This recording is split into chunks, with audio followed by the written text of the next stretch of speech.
शशिवर्णं चतुर्भुजम् प्रसन्नवदनं ध्यायेत् सर्वविघ्नोपशान्तये। व्यासं वसिष्ठनप्तारं शक्तै पौत्रमकल्मषम् पराशरात्मजं वन्दे शुकतातं तपोनिधिम्। व्यासाय विष्णुरूपाय व्यासरूपाय विष्णवे नमो वै ब्रह्मनिधये वासिष्ठाय नमो नमः। अविकाराय शुद्धाय नित्याय परमात्मने सदैकरूपरूपाय विष्णवे सर्वजिष्णवे। यस्य स्मरणमात्रेण जन्म संसारबन्धनात् विमुच्यते नमस्तस्मै विष्णवे प्रभविष्णवे। ॐ नमो विष्णवे प्रभविष्णवे। श्रीवैशम्पायन उवाच श्रुत्वा धर्मानशेषेण पावनानि च सर्वशः युधिष्ठिरः शान्तनवं पुनरेवाभ्यभाषत। युधिष्ठिर उवाच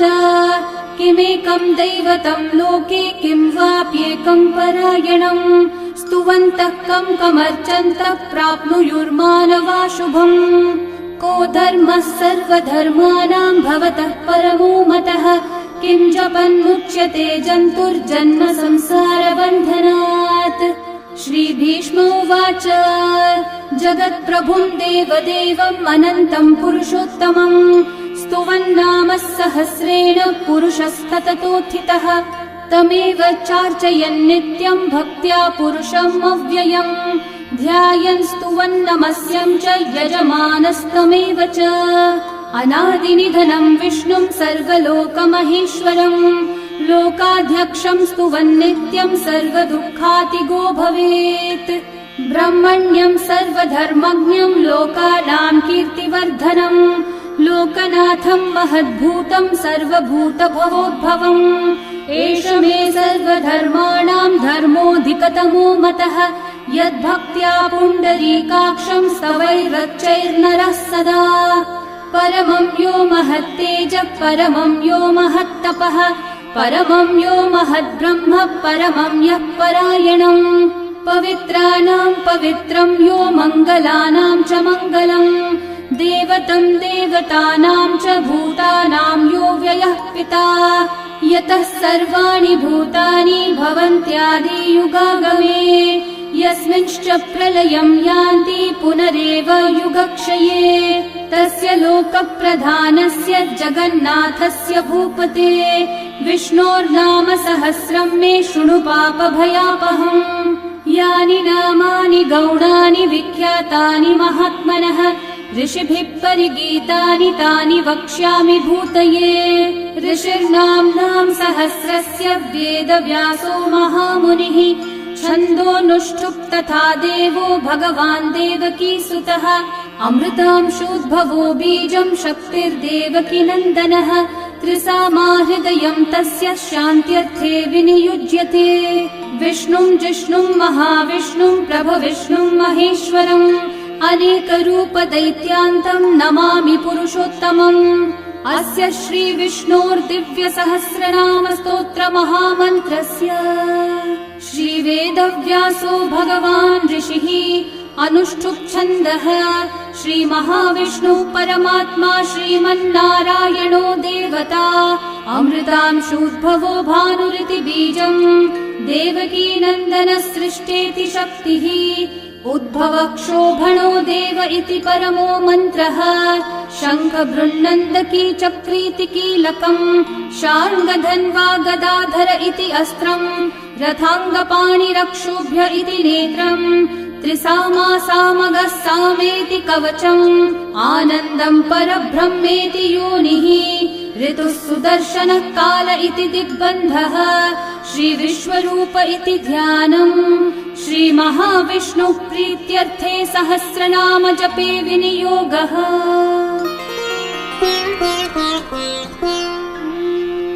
ध्यानम् क्षीरोधन्वत्प्रदेशे शुचिमणिविलसत्सैकते मौक्तिकानाम् माला क्लृप्तासनस्थस्फटिकमणिनिभैर्मौक्तिकैर्मण्डिताङ्गः शुभ्रैरभ्रैरतभ्रैरुपरि विरचितैर्मुक्तपीयूषवर्षैः आनन्देन पुनीयादरिनलिन गदा शङ्खपाणिर्मुकुन्दः आदौ यस्य नाभिर्वियदसुरनिलश्चन्द्रसूर्यौ च नेत्रे कर्णावाशाः शिरौ द्योर्मुखमपि दहनो यस्य वास्तेयमब्धिः अन्तस्थं यस्य विश्वं सुरनरखगो भोगि गन्धर्वदैत्यैः चित्रं रं रम्यतेतं त्रिभुवन विपुषं विष्णुमीशं नमामि। ॐ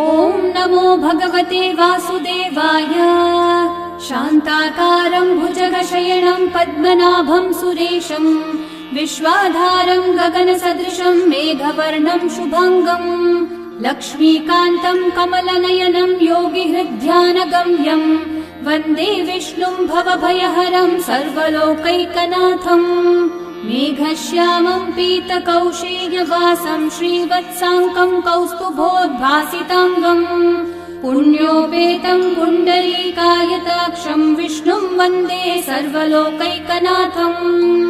नमः समस्तभूतानामादिभूताय भूभृते अनेकरूपरूपाय विष्णवे प्रभविष्णवे सशङ्खचक्रं सकिरीटकुण्डलं सपीतवस्त्रं सरसीरुहेक्षणं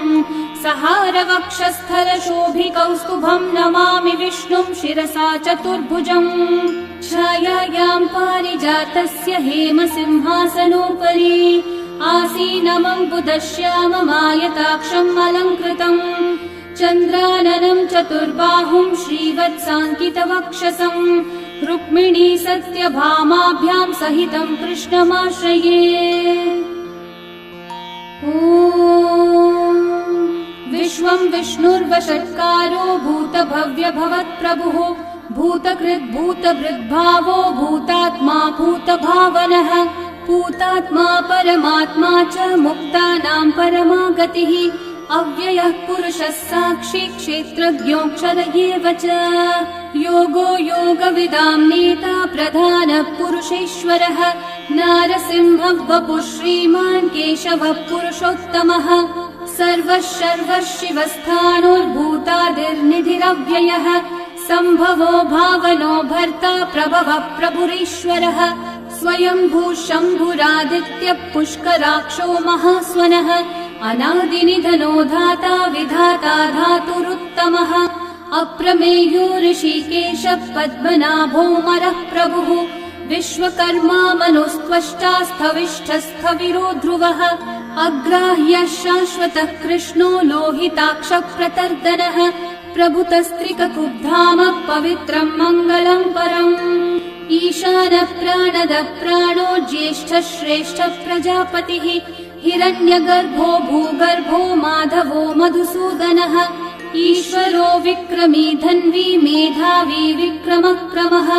अनुत्तमो दुराधर्षः कृतज्ञः कृतिरात्मवान् सुरेशः शरणं शर्म विश्वरेतः प्रजाभवः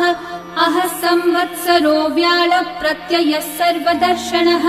अजः सर्वेश्वरः सिद्धिः सिद्धि सर्वादिरच्युतः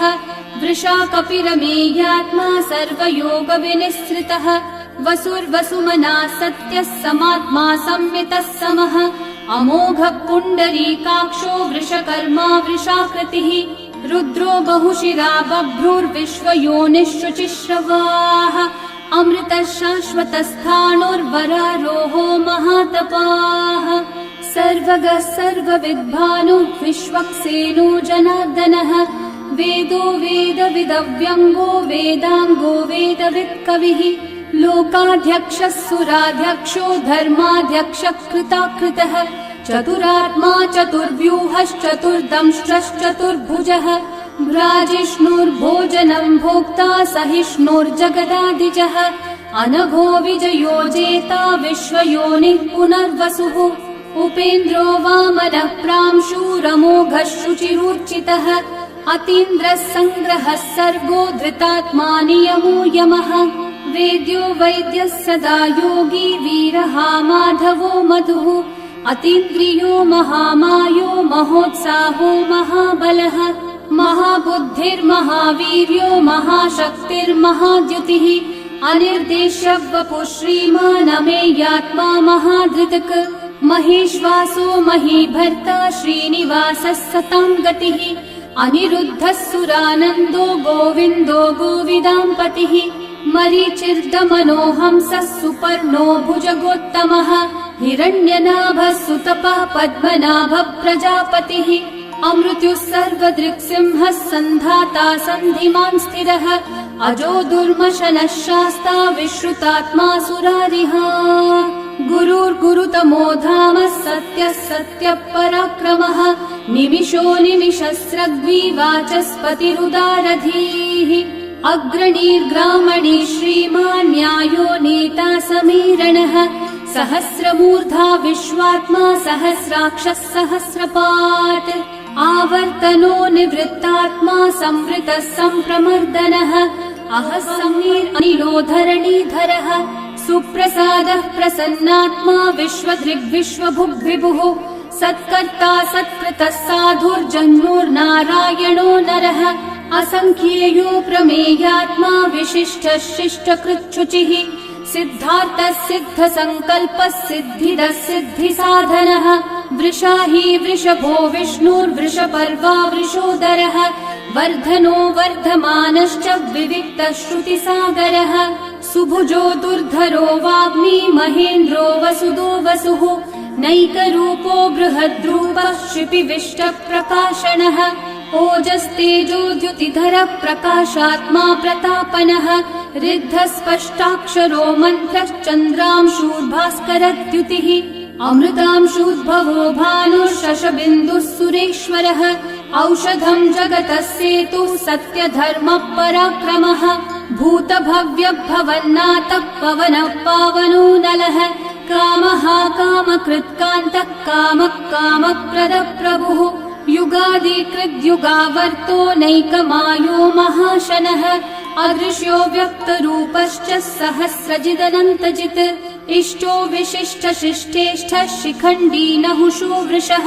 क्रोधः क्रोधकृत्कर्ता विश्वबाहुर्महीधरः अच्युतः प्रथितः प्राणः प्राणदो वासवानुजः अपान्निधिरधिष्ठानम् अप्रमत्तः प्रतिष्ठितः स्कन्दः स्कन्दद्धरो धुर्यो वरदो वायुवाहनः वासुदेवो बृहद्भानुरादिदेवः पुरन्दरः अशोकस्थारणस्थारः शूरः शौरिर्जनेश्वरः अनुकूलः शतावर्तः पद्मी पद्मनिभीक्षणः पद्मनाभोरविन्दाक्षः पद्मगर्भः शरीरभृत् महर्धिरिद्धो वृद्धात्मा महाक्षो गरुडध्वजः अतुलः शरभो भीमः समयज्ञो हविर्हरिः सर्वलक्षणलक्षण्यो लक्ष्मीवान् समितिञ्जयः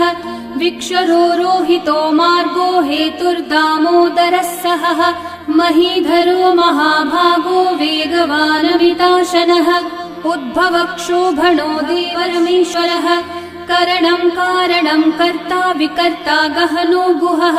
व्यवसायो व्यवस्थानः संस्थानस्थानदो ध्रुवः परर्धि परमस्पष्टः तुष्टः पुष्टः शुभेक्षणः रामो विरामो विरतो मार्गो नेयो नयो नयः वीरशक्तिमतां श्रेष्ठा धर्मो धर्मविदुत्तमः वैकुण्ठः पुरुषः प्राणः प्राणदः प्रणवपृथुः हिरण्यगर्भः शत्रुघ्नो व्याप्तो वायुरधोक्षजः ऋतुः सुदर्शनः कालः परमेष्ठी परिग्रहः उग्रः संवत्सरो दक्षो विश्रामो विश्वदक्षिणः विस्तारस्थावरस्थाणु प्रमाणं बीजमव्ययम् अर्थोऽनर्थो महाकोशो महाभोगो महाधनः अनिर्विण्णस्थविष्ठो भूर्धर्मयूपो महामखः नक्षत्रनेमिर्नक्षत्री क्षामः क्षामः समीहनः यज्ञयुज्यो महेज्यश्च क्रतुः सत्रं सत्रं सतां गतिः सर्वदर्शी विमुक्तात्मा सर्वज्ञो ज्ञानमुत्तमम् सुहृतः सुव्रतः सुमुखः सूक्ष्मः सुघोषः सुखदः सुहृत् मनोहरो जितक्रोधो वीरबाहुर्विदारणः स्वापनः स्ववशो व्यापी नैकात्मा नैककर्मकृत् वत्सरो वत्सलो वत्सी रत्नगर्भो धनीश्वरः धर्मकृद्धर्मी सदसक्षरमक्षरम् अविज्ञाता सहस्रांशूर्विधाता कृतलक्षणः गभस्तिनेमि सत्त्वस्थः सिंहो भूतमहेश्वरः आदिदेवो महादेवो देवेशो देवभृद्गुरुः उत्तरो गोपतिर्गोप्ता ज्ञानगम्यः पुरातनः शरीरभूतभृद्भोक्ता कपीन्द्रो भूरि दक्षिणः सोमपोऽमृतपः सोमः पुरुजित्पुरुसत्तमः विनयोजयः सत्यसन्धो दाशारः सात्वतां पतिः जीवो विनयिता साक्षी मुकुन्दोऽमितविक्रमः अम्भो निधिरनन्तात्मा महोदधिशयोऽन्तकः अजो महार्हः स्वाभाव्यो जितामित्रप्रमोदनः आनन्दो नन्दनो नन्दः सत्यधर्मा त्रिविक्रमः महर्षि कपिलाचार्य कृतज्ञो मेदिनीपतिः त्रिपदस्त्रिदशाध्यक्षो महाशृङ्गकृतान्तकृत् महावराहो गोविन्दः सुषेणः कनकाङ्गदे गुह्यो गभीरो गहनो गुप्तश्चक्रगदाधरः वेधास्वाङ्गोचितः कृष्णो दृढसङ्कर्षणोच्युतः वरुणो वारुणो वृक्षः पुष्कराक्षो महामनाः भगवान् भगहानन्दी वनमाली हलायुधः आदित्यो ज्योतिरादित्यः सहिष्णुर्गतिसत्तमः सुधन्वा खण्डपरशुर्दारुणो द्रविणप्रदः दिवस्पृक् सर्वदृग्व्यासो वाचस्पतिरयो निजः त्रिसामासामगः सामन्निर्वाणम् भेषजम्भिषक् सन्न्यासकृच्छमः शान्तो निष्ठा शान्तिपरायणम् शुभाङ्गः शान्तिदः सृष्टा कुमुदः कुवलेशयः गोहितो गोपतिर्गोप्ता वृषभाक्षो वृषप्रियः अनिवर्ती निवृत्तात्मा संक्षेप्ताक्षेमकृच्छिवः श्रीवत्सवक्षा श्रीवासः श्रीपतिः श्रीमतांवरः श्रीधः श्रीशः श्रीनिवासः श्रीनिधिः श्रीविभावनः श्रीधरः श्रीकरः श्रेयः श्रीमान् लोकत्रयाश्रयः स्वक्षः स्वङ्गः शतानन्दो नन्दिर्ज्योतिर्गणेश्वरः विजितात्मा विधेयात्मा सत्कीर्तिश्चिन्न संशयः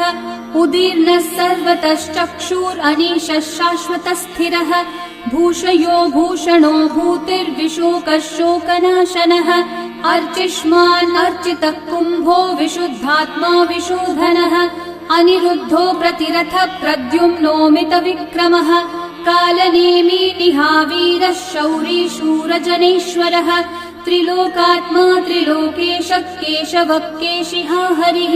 कामदेवः कामपालः कामिकान्तः कृतागमः अनिर्देश्य वपुर्विष्णु वीरोऽनन्तो धनञ्जयः ब्रह्मण्यो ब्रह्मकृद् ब्रह्मा ब्रह्म ब्रह्म विवर्धनः ब्रह्मविनी ब्रह्मज्ञो ब्राह्मणप्रियः महाकर्मो महाकर्मा महातेजा महोरगः महाक्रतुर्महायज्वा महायज्ञो महाहविः स्तव्यस्तव प्रियस्तोत्रम् स्तुतिस्तोतारणप्रियः पूर्णपूरयिता पुण्यकीर्तिरणामयः मनोजवस्तीर्थकरो वसुरेता वसुप्रदः वसुप्रदो वासुदेवो वसुर्वसुमनाहविः सद्गति सत्कृति सत्ता सद्भूति सत्परायणः शूरसेनो यदुश्रेष्ठः सन्निवासः सुयामुनः भूता वासो वासुदेवः सर्वासु निलयो नलः दर्पः दर्पदो दृप्तो दुर्धरोऽथा पराजितः विश्वमूर्तिर्महामूर्तिर्दीप्तमूर्तिरमूर्तिमान् अनेकमूर्तिरव्यक्तः शतमूर्तिः शताननः एकोनैकः स वः किं यतत्पदमनुत्तमम् लोकबन्धुर्लोकनाथो माधवो भक्तवत्सलः सुवर्णवर्णो हेमाङ्गो वराङ्गश्चन्दनाङ्गदे वीरः विषमः शून्यो घृताशीरशलश्चलः अमानीमानदो मान्यो लोकस्वामी त्रिलोकधृक् सुमेधा मेधजो धन्यः सत्यमेधाधराधरः तेजो वृषो द्युतिधरः सर्वशस्त्रभृताम्बरः प्रग्रहो निग्रहो व्यग्रो नैकः शृङ्गो गदाग्रजः चतुर्मूर्तिश्चतुर्बाहुश्चतुर्व्यूहश्चतुर्गतिः चतुरात्मा चतुर्भावश्चतुर्वेदविदेकपात् समावर्तो निर्वृत्तात्मा दुर्जयो दुरतिक्रमः दुर्लभो दुर्गमो दुर्गो दुरावासो दुरारिहा शुभांगो लोकसारंगः सुतन्तुस्तन्तुवर्धनः इन्द्रकर्मा महाकर्मा कृतकर्मा कृतागमः उद्भवः सुन्दर सुन्दो रत्ननाभः सुलोचनः अर्को वाजस्सनः शृङ्गी जयन्तः सर्वविजयी सुवर्णबिन्दु रक्षोभ्यः सर्ववागीश्वरेश्वरः महाहृदो महागर्तो महाभूतो महानिधिः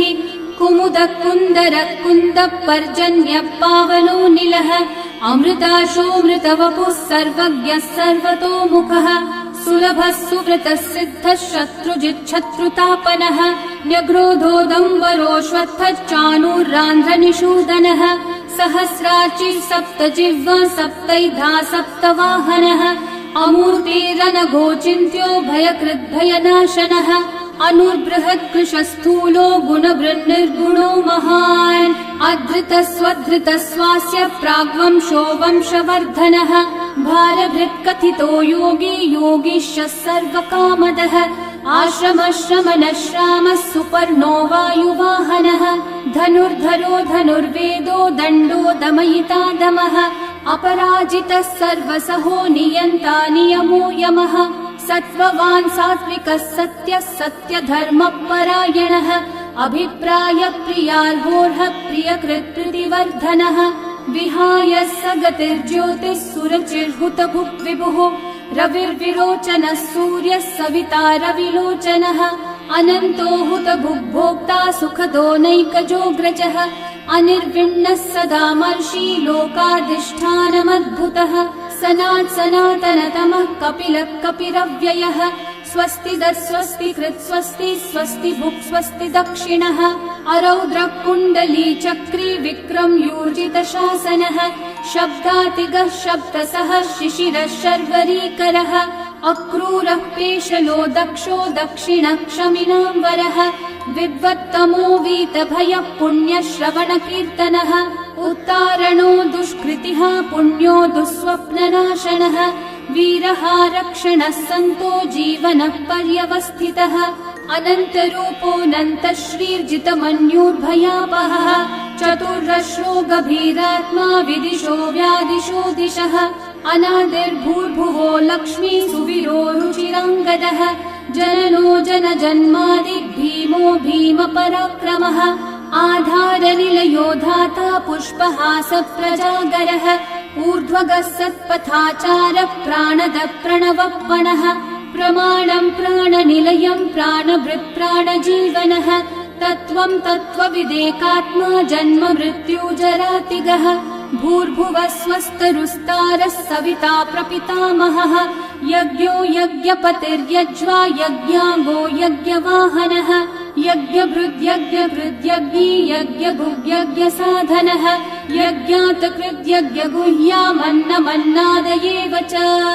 आत्मयोनिः स्वयं जातो वैखानः सामगायनः देवकीनन्दनः सृष्टा शितीशः पापनाशनः शङ्खवृन्नन्दकी चक्री शार्ङ्गधन्वा गदाधरः रथाङ्गपाणिरक्षोभ्यः सर्वप्रहरणायुधः सर्वप्रहरणायुध ॐ नम इति वनमाली गदी शार्ङ्गी शङ्खी चक्री च नन्दकी श्रीमान्नारायणो विष्णुर्वासुदेवोऽभिरक्षतु वनमाली गदी शार्ङ्गी शङ्खी चक्री च नन्दकी श्रीमान्नारायणो विष्णुर्वासुदेवोऽभिरक्षतु वनमाली गदी शार्ङ्गी शङ्खी चक्री च नन्दकी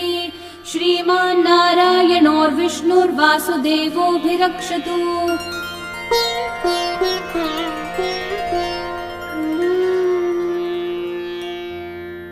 इतीदं कीर्तनीयस्य केशवस्य महात्मनः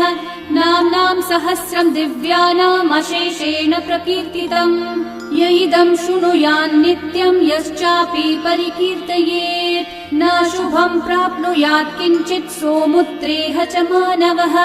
वेदान्तगो ब्राह्मणः स्यात् क्षत्रियो विजयी भवेत् वैश्यो धनसमृद्धः स्यात् शूद्रः सुखमवाप्नुयात् धर्मार्थी प्राप्नुयात् धर्मम् अर्थार्थी चार्थमाप्नुयात् कामानवाप्नुयात् कामी प्रजार्थी चाप्नुयात् प्रजाम् भक्तिमान् यः सदोत्थाय शुचिस्तद्गतमानसः सहस्रं वासुदेवस्य नाम्नामेतत् प्रकीर्तये यशः प्राप्नोति विपुलं याति प्राधान्यमेव च अचलां श्रियमाप्नोति श्रेय प्राप्नोत्यनुत्तमम् न भयं क्वचिदाप्नोति वीर्यं तेजश्च विन्दति भवत्यरोगो द्युतिमान् बलरूपगुणान्वितः रोगार्तो मुच्यते रोगात् बद्धो मुच्येत बन्धनात् भयान्मुच्येत भीतस्थो मुच्येतापन्न आपदः दुर्गान्यतितरत्याशु पुरुषः पुरुषोत्तमम् स्तुवन्नाम सहस्रेण नित्यं भक्ति समन्वितः वासुदेवाश्रयो मर्त्यो वासुदेवपरायणः सर्वपापविशुद्धात्मा याति ब्रह्म सनातनम् न वासुदेव भक्तानामशुभं विद्यते क्वचित् जन्म मृत्यु जरा व्याधि भयं नैवोपजायते इमं स्तवमधीयानः श्रद्धा भक्ति समन्वितः युज्येतात्मसुख शान्ति श्रीधृति स्मृति कीर्तिभिः न क्रोधं न लोभो नाशुभामतिः भवन्ति कृतपुण्यानां भक्तानां पुरुषोत्तमे द्यौस चन्द्रार्कनक्षत्राखं दिशो भूर्महोदधिः वासुदेवस्य वीर्येण विदतानि महात्मनः ससुरासुरगन्धर्वं स यक्षोरगराक्षसम् जगद्वशे वर्ततेदं कृष्णस्य सचराचरम् इन्द्रियाणि मनोबुद्धिः सत्त्वं तेजो बलं द्युतिः वासुदेवात्मकन्याहुः क्षेत्रं क्षेत्रज्ञ एव च सर्वागमानामाचार प्रथमं परिकल्पते आचार प्रभवो धर्मो धर्मस्य प्रभुरच्युतः ऋषयः पितरो देवा महाभूतानि धातवः जङ्गमा जङ्गमं चेदं जगन्नारायणोद्भवम् योगो ज्ञानं तथा साङ्ख्यं विद्या शिल्पादिकर्म च वेदाः शास्त्राणि विज्ञानम् एतत् सर्वं जनार्दनात् एको विष्णुर्महद्भूतं पृथक् भूतान्यनेकशः त्रिलोकान् व्याप्य भूतात्मा भुङ्क्ते विश्वभुगव्ययः इमं स्तवं भगवतो विष्णोर्व्यासेन कीर्तितम् पठ्येद्य इच्छेत् पुरुषः श्रेयः प्राप्तुं सुखानि च विश्वेश्वरमजं देवं जगतः प्रभुमव्ययम् भजन्ति ये पुष्कराक्षं न ते यान्ति पराभवम् न ते यान्ति पराभवम् ॐ नमः इति अर्जुनोवाच पद्मपत्र विशालाक्ष पद्मनाभः सुरोत्तम भक्तानामनुरक्तानां त्राता भव जनार्दन श्रीभगवानुवाच यो मां नाम सहस्रेण स्तोतुमिच्छति पाण्डव सोऽहमेकेन श्लोकेन स्तुतयेव न संशयः स्तुतयेव न संशय ॐ नमः इति व्यास उवाच वासनाद्वासुदेवस्य वासितं भुवनत्रयम् सर्वभूतनिवासोऽसि वासुदेव नमोऽस्तुते श्रीवासुदेव नमोऽस्तुत ॐ नमः इति पार्वत्योवाच केनोपायेन लघुना विष्णोर्नाम सहस्रकम् पठ्यते पण्डितेर्नित्यं श्रोतुमिच्छाम्यहं प्रभो ईश्वरोवाच श्रीराम राम रामेति रमे रामे मनोरमे सहस्रनाम तत्तुल्यं राम नाम वरानने श्रीराम राम रामेति रमे रामे मनोरमे सहस्रनाम तत्तुल्यं राम नाम वरानने श्रीराम राम रामेति रमे रामे मनोरमे सहस्रनाम तत्तुल्यं राम नाम वरानने श्रीराम नाम वरानन ॐ नमः इति ब्रह्म उवाच नमोऽस्त्वनन्ताय सहस्रमूर्तये सहस्रपादाक्षि शिरोरुबाहवे सहस्रनाम्ने पुरुषाय शाश्वते सहस्रकोटियुगधारिणे नमः। सहस्रकोटियुगधारिण ॐ नम इति। यत्र योगेश्वर कृष्णो यत्र पार्थो धनुर्धरः तत्र श्रीर्विजयो भूतिर्ध्रुवा नीतिर्मतिर्मम। श्रीभगवानुवाच अनन्याश्चिन्तयन्तो मा ये जनाः पर्युपासते तेषां नित्याभियुक्तानां योगक्षेमं वहाम्यहम्। परित्राणाय साधूनां विनाशाय च दुष्कृतां धर्म संस्थापनार्थाय सम्भवामि युगे युगे। आर्ता विषण्णा शिथिलाश्च भीता घोरेषु च व्याधिषु वर्तमानाः संकीर्त्य नारायण शब्दमात्रं विमुक्तदुःखा सुखिनो भवन्तु। कायेन वाचा मनसैन्द्रियैर्वा बुद्ध्यात्मना वा प्रकृति